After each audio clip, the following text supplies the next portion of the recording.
Hemen agertzen da grabatutako bideoa. Nik gomendatzen dizuet izenburu bat ipintzea, bai?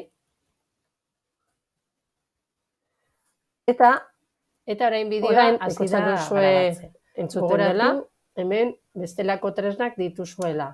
Bai. Orain, hemen, eskumaldean ikusiko dugu Google Drive-en aukera. Gogoratu bideoak zuzenean sortzen ditugunean Drive-en gordetzen direla. Horretarako ikusteko non gordetzen da, hemen, View on Drive, zabaltzen badugu ikusiko dugu bideoa gure Google Drive-en sartuta dagoela.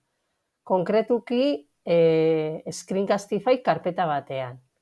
Hemen bideoa ja ikusten ari gara Drive-en bertan, eta sartzen bagara Google Drive-en ikusiko dugu sortu dela automatikoki Screencastify karpeta bat. Eta hemen barnean dago gure bideoa.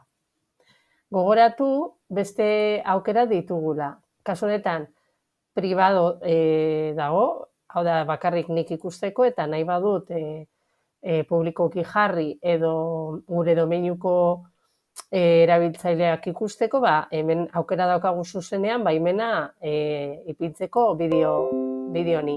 Horrez gain, badugu ere aukera, bai gure Classroomen atasa bezala sartzeko, bai, edo lan bezala sartzeko, edo YouTubera zuzenean publikatzeko.